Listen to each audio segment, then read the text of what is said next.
generally negative so far, but then our own internal medical experts will conduct another round of tests to make sure that they're truly negative, and then they'll be allowed to go home.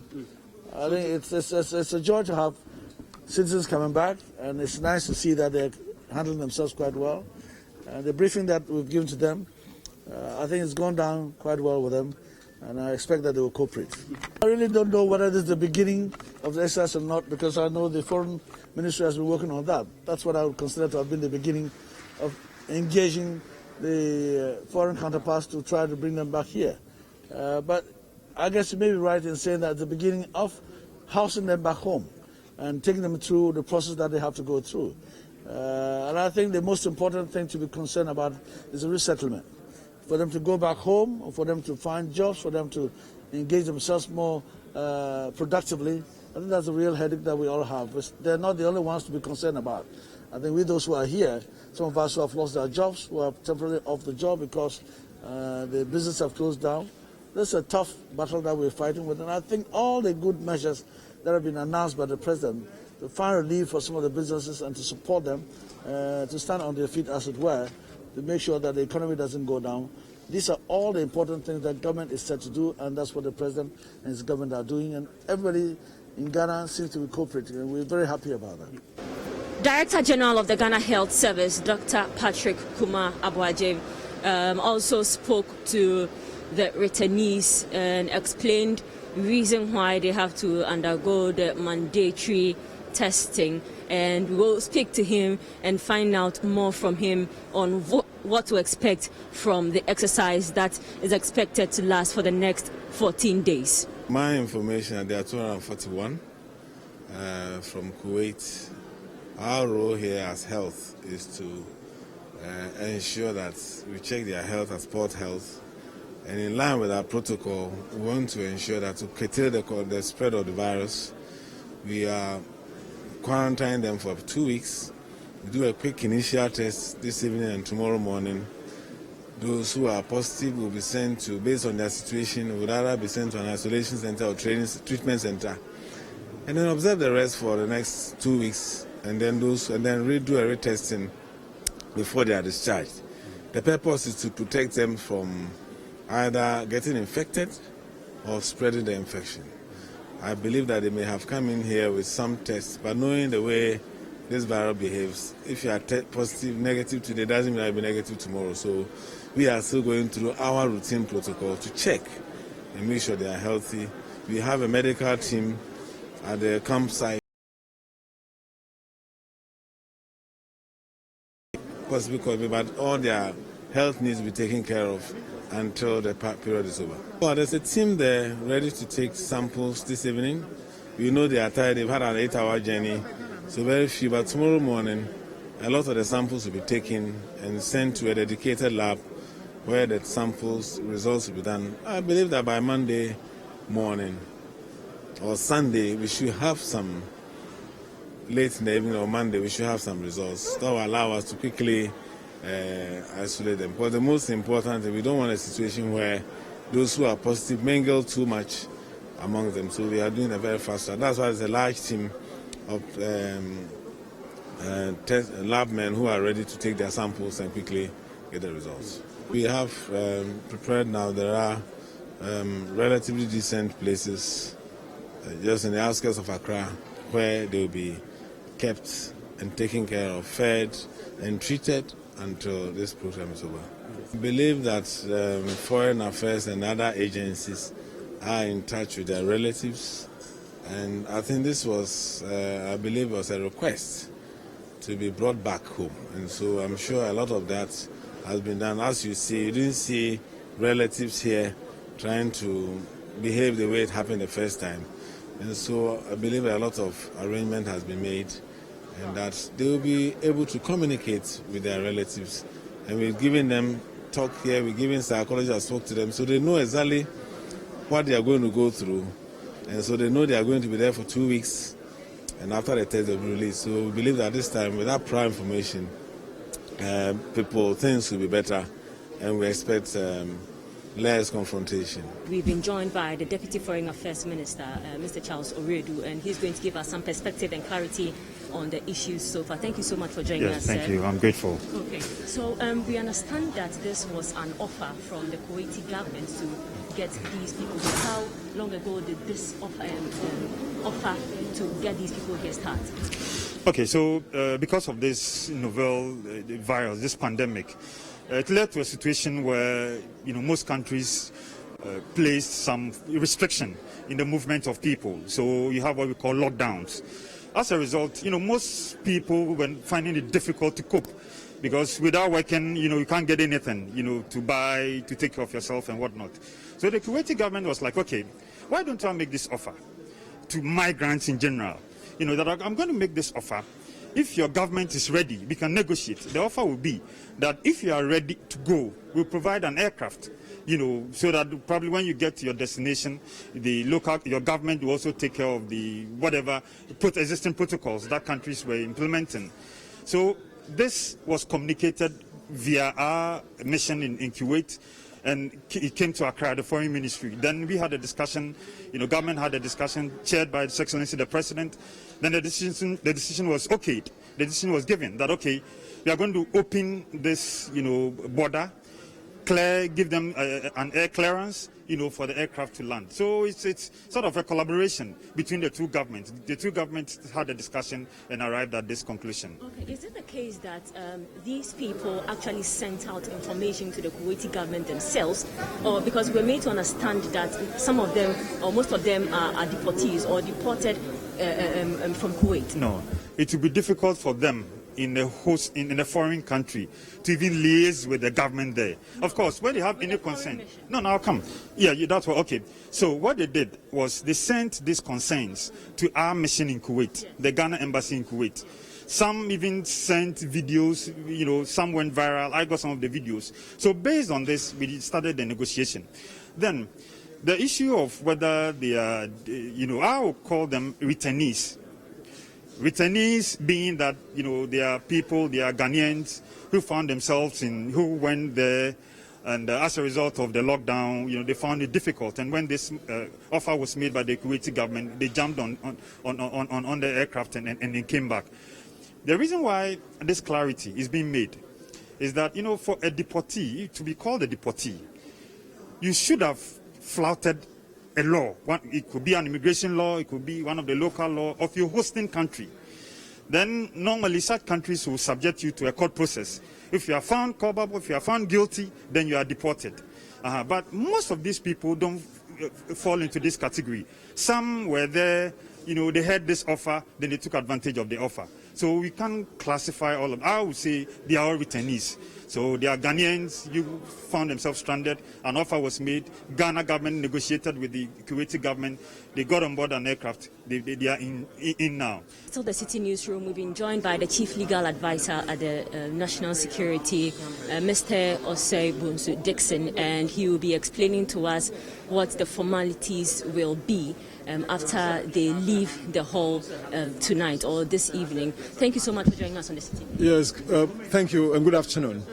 So what is the arrangement for our compatriots who have come or landed in Ghana? Okay, so mainly what you're seeing at the airport is the reception facilities. So those are the program issues that we embedded inside the operation about receiving them, taking them through port health issues, taking them through Government of Ghana reception issues, acquainting them with the guidelines for mandatory quarantine and so forth. So right from here in this facility, they are leaving for a different facility, the quarantine centers. That is the main issue. The quarantine centers. We know the other people who came in just before the president spoke on the 21st of March were sent to hotels. Is that the same for these people? No, they are going to the one of the facilities that we've prepared for quarantine services. So as we go on, we improve in the manner in which we institutionalize the care at any particular time, logistically, materially, and so on and so forth. So that's what I can say. Okay, so we want official numbers of persons who have arrived today. We earlier know that the Health Information Minister stated 245. What are the actual figures of persons who have arrived today? The exact figure I might need to later have a discussion with you to confirm, because we have a number of persons who were on board the aircraft who are of Togolese nationality and things like that. And that is why there's uncertainty about the numbers. But I think the precise number of those who have, we can actually get from the, immigration authorities, particularly from the final manifest that we received. Okay. So that was the Chief Legal Advisor of the National Security, Osei Bonsu Dixon. This is still the Citi Newsroom.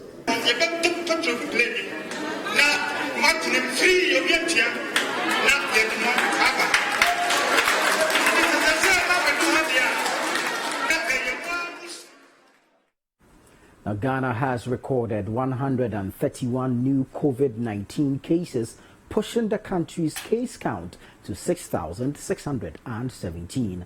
The new cases were recorded in the Greater Accra, Ashanti, Central, Western, Volta, and Western North regions. Per the update by the Ghana Health Service, 27 more people have recovered from the disease in the country, bringing the total number of recoveries to 1,978. However, the death toll still remains 31.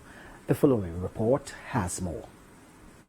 The recent update by the Ghana Health Service shows that cases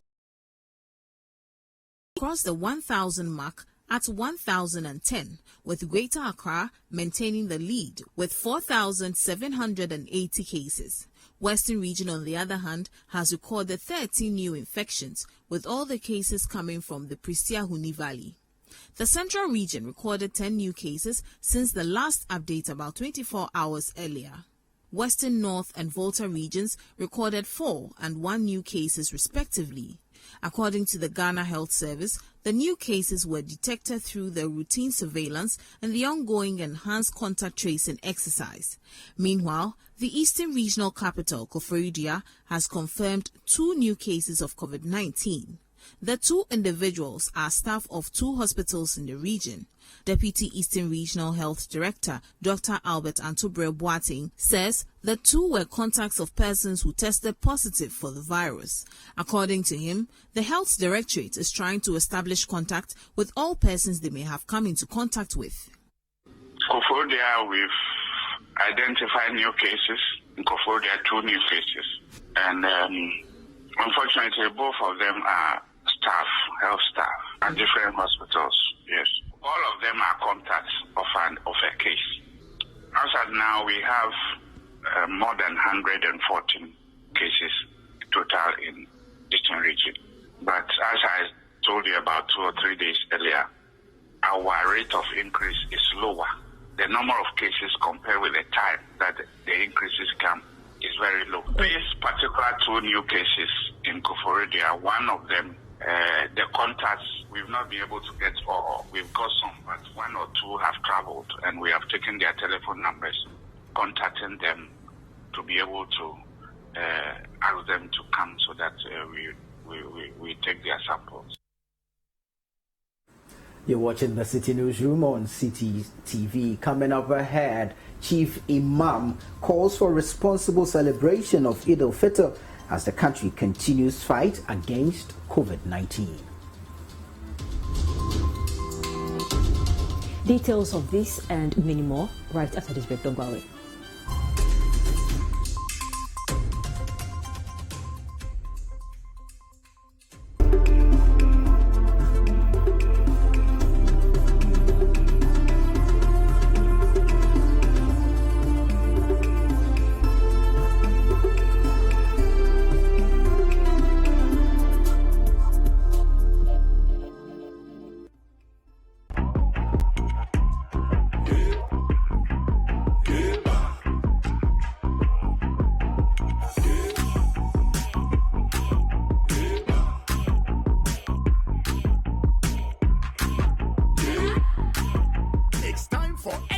Extra data, extra minutes, and extra unlimited calls. Not just that, even our extra data doesn't expire. Simply dial *111# to bundle now. Airtel Tigo. Life is simple.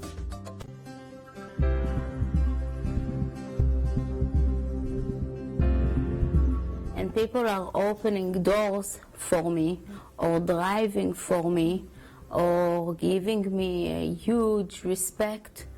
Not for me, for Shani Cooper. Not to Shani Cooper is the respect. The respect is for the state of Israel.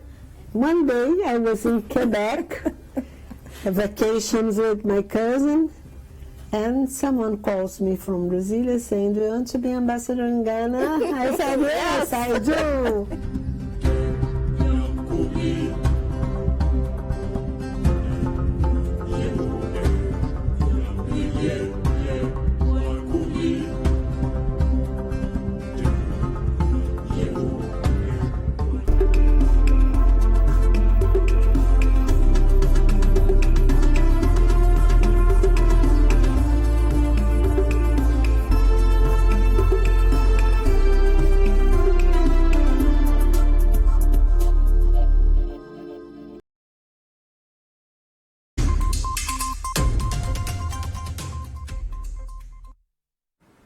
You're welcome back. Let's bring you some more stories. Trading activities at the Nima market in Accra have been dampened by the outbreak of the coronavirus ahead of the Eid al-Fitr celebrations.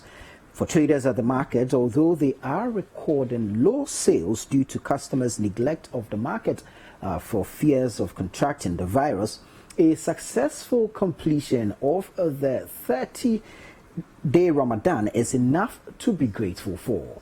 There is more in this report by Citi News' Ni Ayikwe Okai.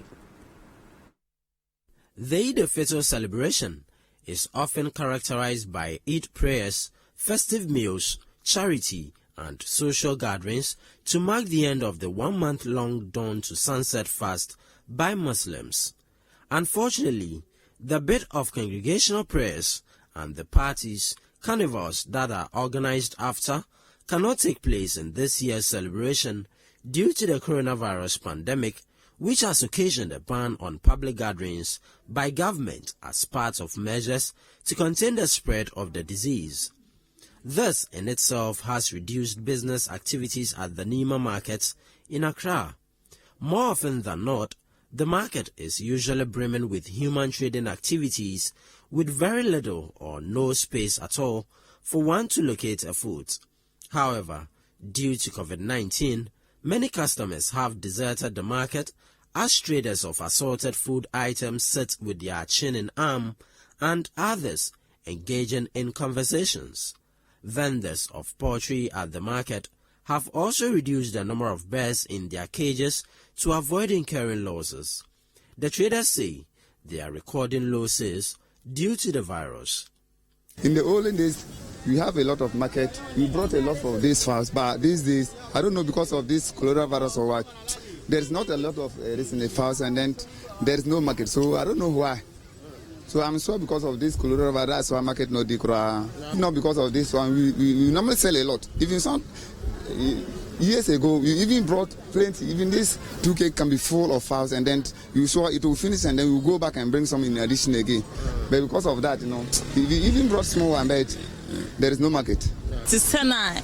Every salad be na market nite no sisia na nkosa bibia ya basa mun toshe tasi ya ba ti se salad tam se tumi to nyama ti se kotoku for a day kura ne kura kotoku ba kura minya nto efo see e pa see this year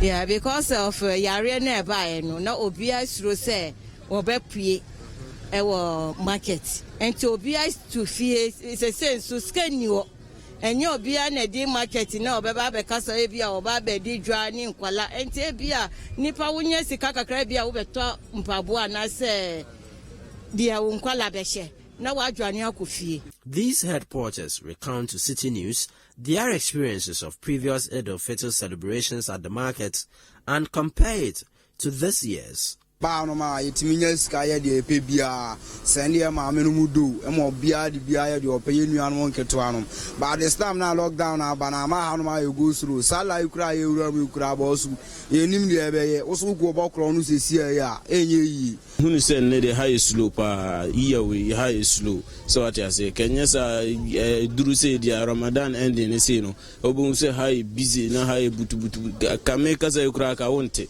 The market is spacious enough with free flow of traffic as people try to observe the social distancing protocol. However, only a few could be sighted in their nose masks as part of measures to avoid contracting the virus.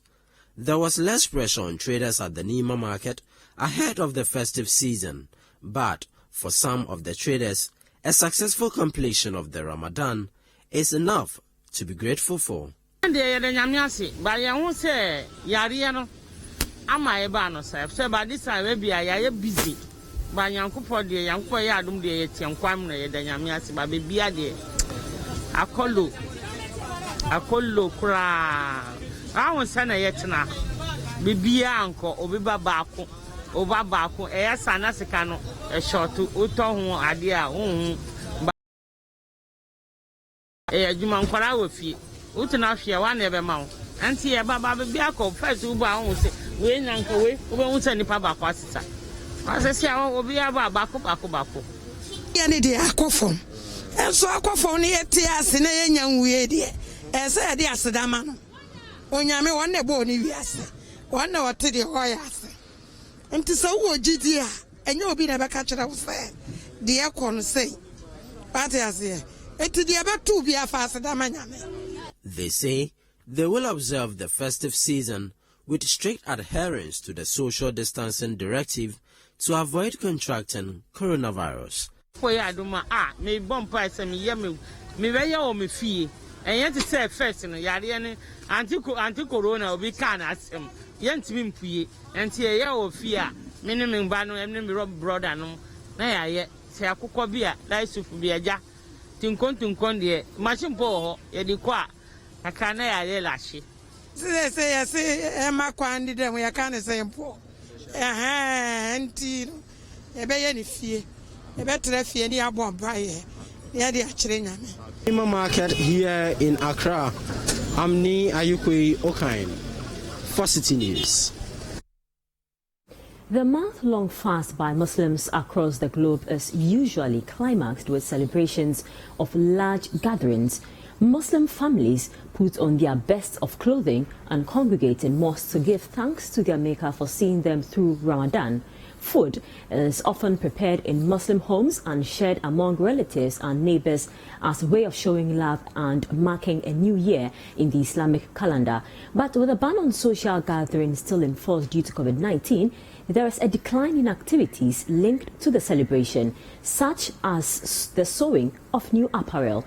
Citi News' Ashanti regional correspondent Hafiz Tijani reports. 1-year-old Mohammed Mahbub Lawal spends some time behind a sewing machine.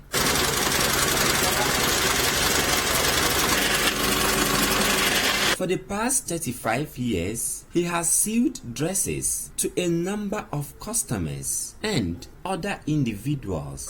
The experience that I've been encountering in the fashion designing, our work is on occasion.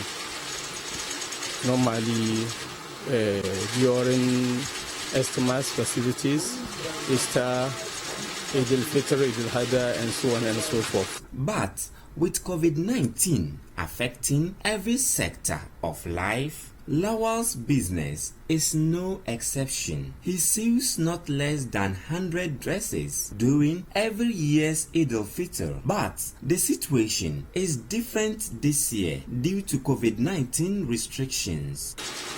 But nowadays that we are in the pandemic of the COVID-19, I can say that it is not all that easy at all.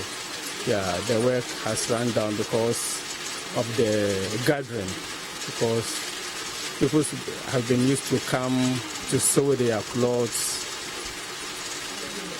to attend to an occasion. So now there's no gathering, I don't think there's a need for someone to sew a new cloth because you will not go anywhere with it. Yeah, so that is one of the problems we've been encountering usually as we used to do in the Ramadan, especially in the last 10 or 15 days to the closer of the month. Any fashion designer don't have time for himself. Yeah, it's always busy here and there, throughout, in the day, at night.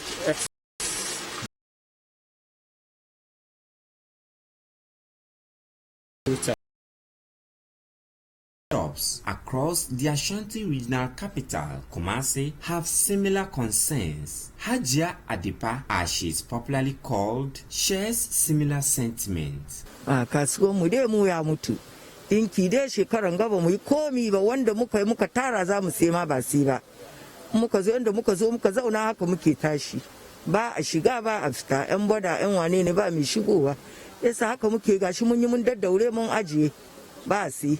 For Muslims who do not want to engage the services of tailors and seamstresses for new clothing, they buy such Islamic wares from these boutiques. Owners of the boutiques are also recording low sales this year. Tun kasuwa dai ba mu samu kasuwa kamar yadda muke samu kowane shekara ba saboda an je lockdown ba kudi aka kuma fito aka ce ba sallah to rashin sallan nan she ya kawo kowa ya ce bai san kaya she sa ba mu sayar kaya ba. Allah ya sa sabon shekara mu sayar ya fi haka ya ba mu yawancin rai da lafiya tunda muna da lafiya mun gode ma Allah. Akwai bambanci da yawa don shekara wancan war haka nan ba mu da dama amma gashi muna zazzamni muna fira saboda karancin kudi da yanayin da ba a sallan nan. Although some people are still shopping for the Eid festivities, it is not as big as the previous years. This year, due to the coronavirus, a lot of people are not doing so much shopping. This place would have been so busy with a lot of customers on these sellers who are taking advantage of the Eid to sell within or along the streets. Reporting from Kumasi, I am Hafiz Tijani for Citi News. The National Chief Imam, Sheikh Osman Nuhu Shaributu, is urging Muslim communities across the country to adhere to precautionary directives against COVID-19 while they observe the Eid. There is a ban on public gatherings as the nation battles to stop the further spread of the infection, which is ravaging many.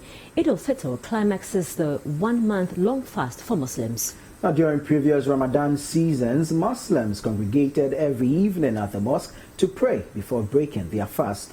Such activities have, however, become more of a private affair in their individual homes. On the sidelines of a donation by Jospong Group of Companies, Sheikh Osman Nuhu Shaributu cautioned Muslims not to lose sight of the existing directives and safety protocols recommended to curb the spread of the COVID-19 pandemic. Muslims in Ghana will for the first time observe the Eid in their homes, contrary to the usual partying and merrymaking that characterizes celebrations. This is because the ban on social gathering occasioned by the COVID-19 pandemic is still in force. The National Chief Imam, Sheikh Usman Nuhu Shaributu, has admonished all Muslims to be moderate in their celebrations while observing all COVID-19 safety protocols. Sheikh Arimeyao Shaibu is the spokesperson of the National Chief Imam. Muslims in Ghana will have the opportunity to see this in their homes. We are advising every Muslim to stay at home and watch the television, listen to the sermon, after which they can say their prayers individually at homes and with their families. We are advising all Muslims to continue observing the COVID-19 prevention protocols, the wearing of the face masks, washing of hands, using of sanitizers, avoiding crowding, maintaining the social distance, and so on. And these are the things that we want everybody to maintain. One of the good side of it is that the restrictions has come to take away one dimension of celebration that we do not want to see, the overindulgence in celebration. Some of our youth will ride recklessly on motorbikes, sometimes looking shabby, in taxi cabs. This is not part of our celebration, and it has been the bane of our celebration. We would have always loved that. We don't see that kind of thing. The Jospon group of companies made a donation to the chief imam to support the Muslim community ahead of the observation of Eid on Sunday. Sofa Alisa, head of communications at the company, was hopeful their gesture will contribute to supporting the vulnerable in the Muslim community. On behalf of the executive chairman of the Jospon group of companies and Zoom Lion, we want to say a very big thank you to the chief imam and his people for the support he's given us throughout the year, and especially during this COVID-19 period. He, as a leader, has taken it upon himself to educate his people, to practice social distancing and all the other protocols. And because of that, he's even insisted that for the celebration of this Eid al-Fitr, they are not doing the general or the normal celebration they do, but this will be done online. And as a company, we want to commend him for that, and we want to advise other Muslim brothers and sisters that they should observe what the chief imam has asked that we all do. And this one does not go to Muslims alone, but to all of us Ghanaians, to continue to observe the protocols that governs this COVID-19, because the reality is that the sickness is real. Well, let's now take you to the Ashanti region, where management of Royal Foam Limited has refuted media reports that suggested their entire factory had been affected in a fire outbreak on Friday. Although officers in the region have begun investigations to unravel the cause of the fire at the factory, management says the incident will not affect production. Citi News' Hafiz Tijani has the rest of the story.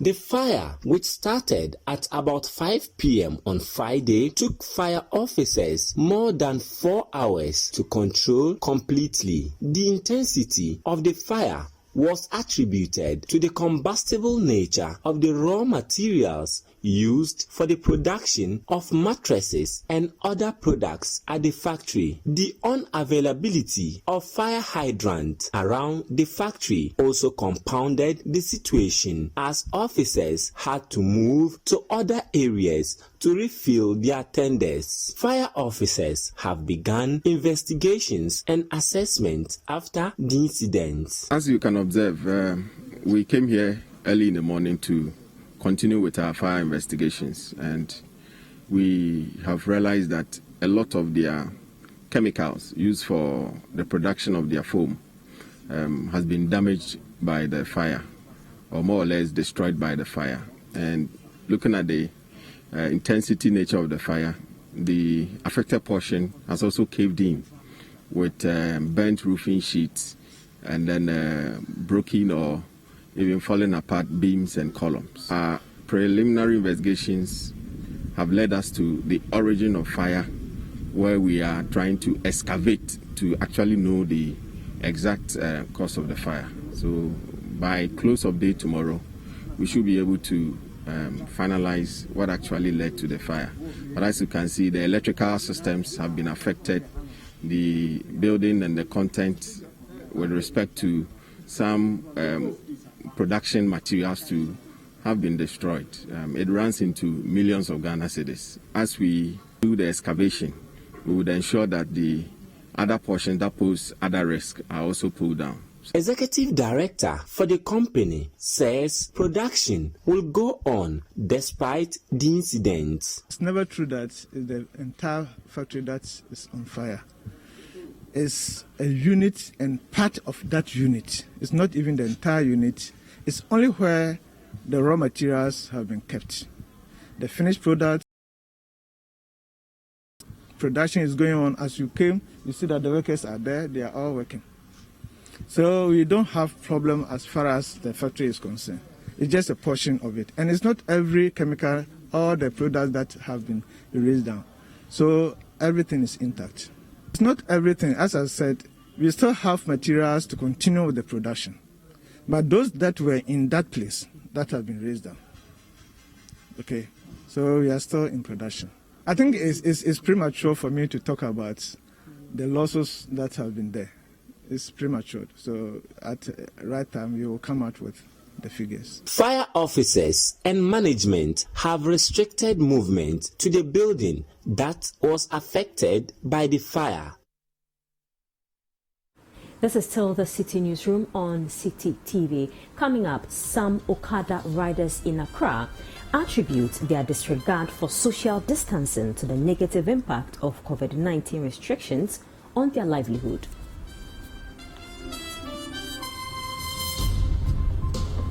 We'll be right back with the details. Do stay with us.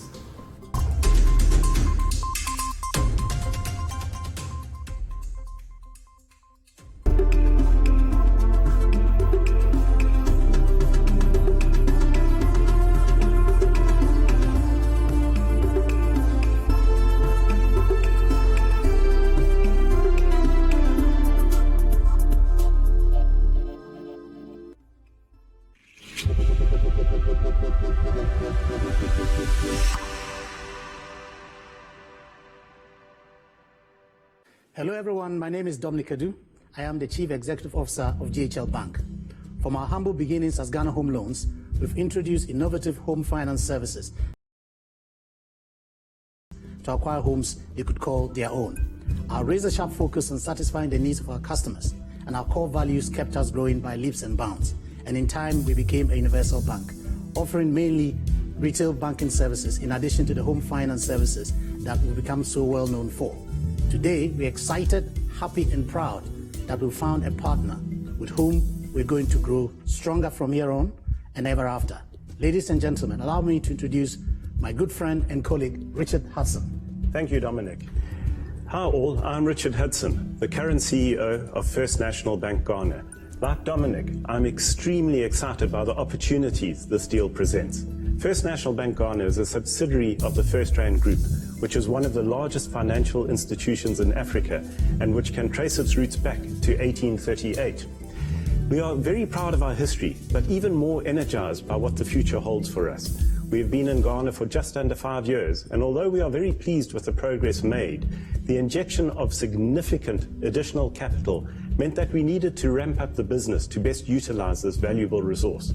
And so we started the search for a bank to partner with, which led to discussions with GHL Bank, and it immediately became very apparent that we had a lot in common. Both banks are passionate about helping our customers to achieve personal and corporate financial success, and most importantly, both embrace innovation as a strategic imperative.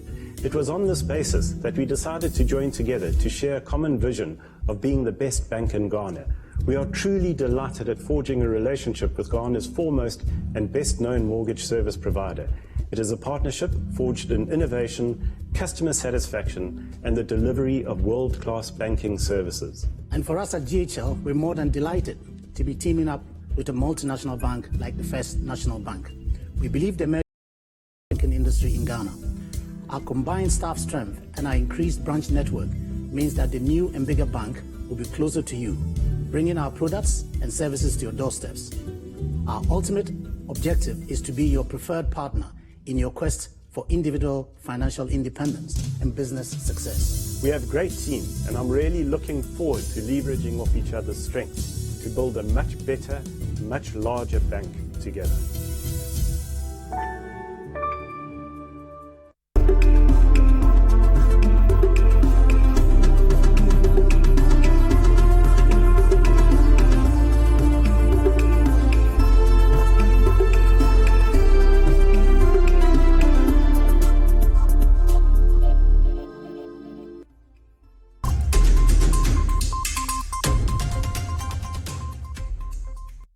You all come back.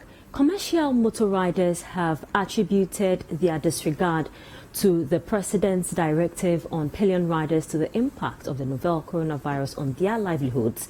The President, as part of restrictions in stemming the spread of COVID-19, imposed a ban on the picking of pillion riders, but observations in parts of Accra by Citi News reveals outright disregard for this directive by some riders. There is more in the following report. Raouf and his colleagues are operating the Okada business as usual. Parked at their loading point, waiting for the next customer. They wonder how a job that was lucrative some few weeks ago is less patronized now.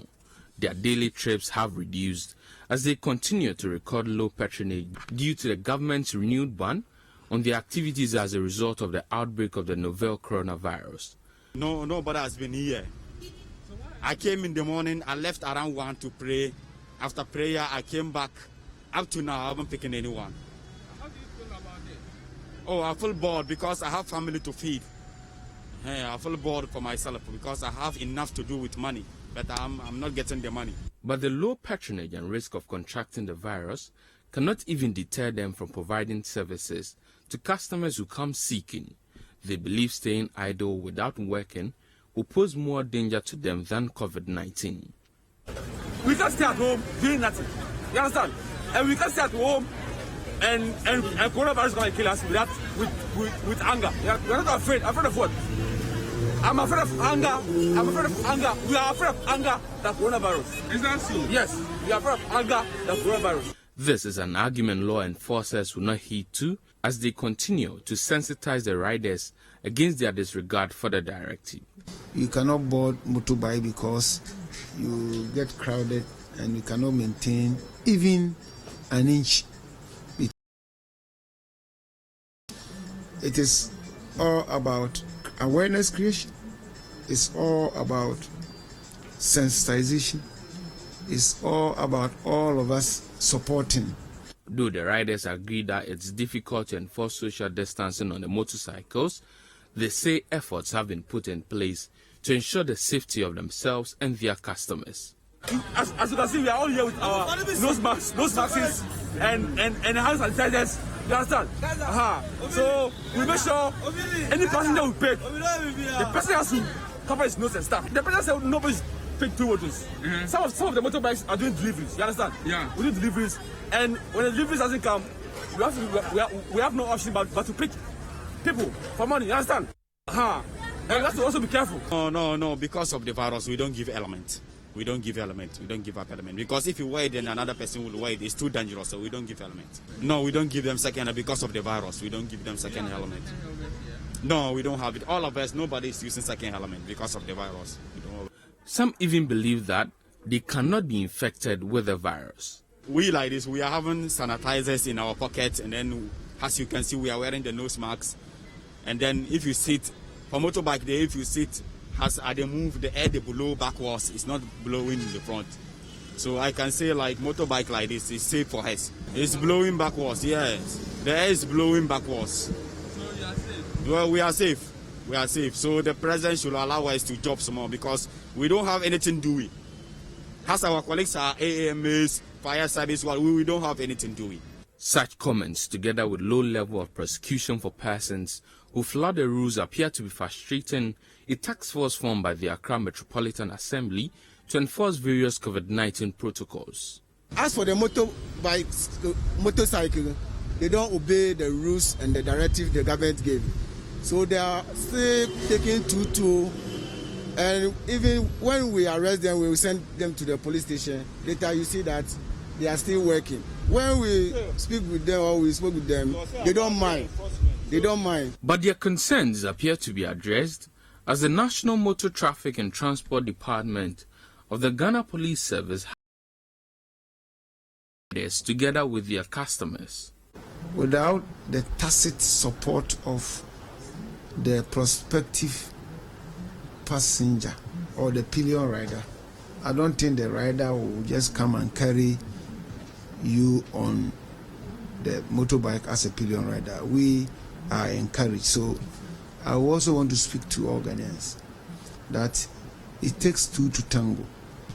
That the one I'm speaking to, you are the potential rider or the pillion rider. If you don't board motorcycle as a pillion rider, the rider will be riding alone. There's still a lot of work to be done in demystifying misconceptions about COVID-19. Most importantly, on the fact that motorcycles need not pick 2 people so that we can keep ensuring that people adhere to social distancing. But most importantly also, there's a need for some level of implementation of the laws. Reporting for Citi News, Hansen Ajaman. Applicants of the coronavirus alleviation program in the Ashanti region are urging government to ensure early release of their monies after the registration. The Ashanti Regional Manager of the National Board for Small-Scale Industries, the NBSSI, Bashir Menu, has asked applicants to stop massing up at their offices and register online to reduce the risk of spreading COVID-19. Citi News' Edward Opomafo has more in this report. The coronavirus pandemic has negatively impacted many businesses in the country. According to the National Board for Small-Scale Industries, almost all sectors of the economy, such as those in the services, manufacturing, poultry, and trade, among others, have applied for the stimulus package. Some business owners in Kumasi, who say they have been hugely affected by the pandemic, are hopeful the support will help them bounce back. They, however, want the money's release on time to achieve the desired impact. It affected me much. Why? Because my product is solely based on entertainment. I build loudspeakers, and it's all about entertainment. Right now, churches don't buy. Why? Because if I just buy, where are they going to take it to? No. Those who are using it to play music on the funerals, parties, and then restaurants and beer bars, they are not working. So based on that reason, if they are not working, there's no need for them to use money to purchase anything about sound. So that's the reason why it has affected me. And what I have even in stock, nobody is buying. And based on that, I have let all my workers out because I cannot pay them because of this situation. As fast as possible, let's say within the month period, if this money we can have it, it will help all of us that are being, in this situation, because with the money we can work and work fast. Me, for instance, you call China at the same time you could Togo. For the past almost 3 months, you cross border from March, you cross border now up to date. Until free time no burning in a Yanyama Kakra on Yesika Kakra on Nana. It is hardly affecting business in the because in Timin Coma.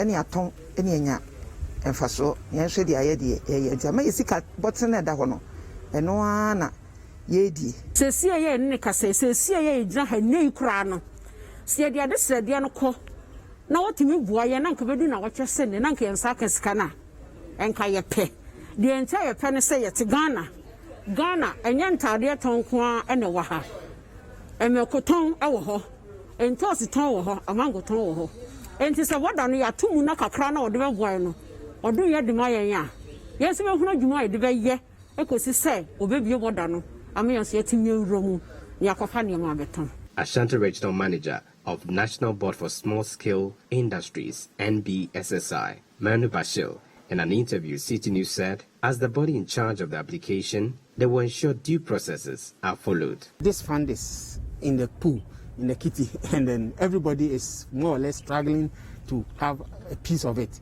So naturally, it's like first come, first serve. And then we are also in business development, and for that matter, we know that it's not all the time that business people make the right request for amount that they really need. So when you submit your particulars, we are experts in the field, so we do analysis and then we realize that maybe you requested for 10,000 cedis, but looking at your sales turnover and other things, that amount will not be helpful for you. We can reduce the amount. That is the point. So we shouldn't always be expecting to have the exact amount that we requested for, because it may happen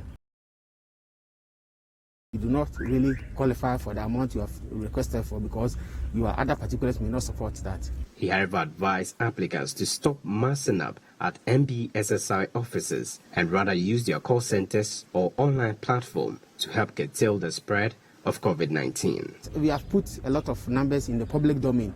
As I speak, we have the hotlines 0302 747777.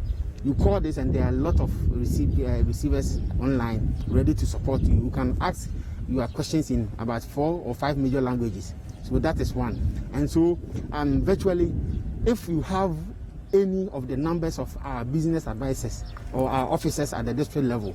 There is no need going there because there's virtually nothing they can do in terms of enhancing your chances of getting the facility. All that they can do is to advise you. But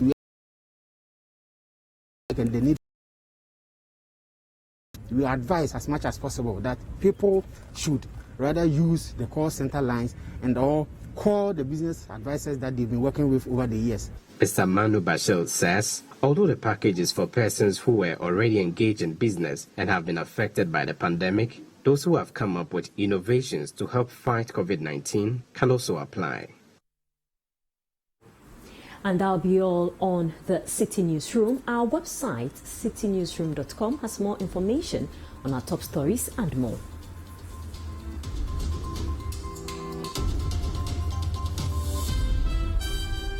Subscribe to CityTube on YouTube for more exclusive video content from Citi TV.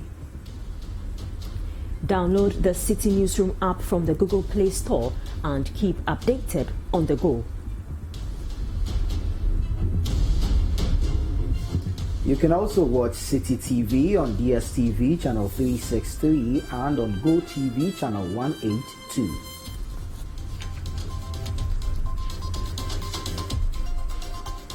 My name is Zoe Abubeidu Ado. And my name is Nanatufu Boateng. Many thanks for watching.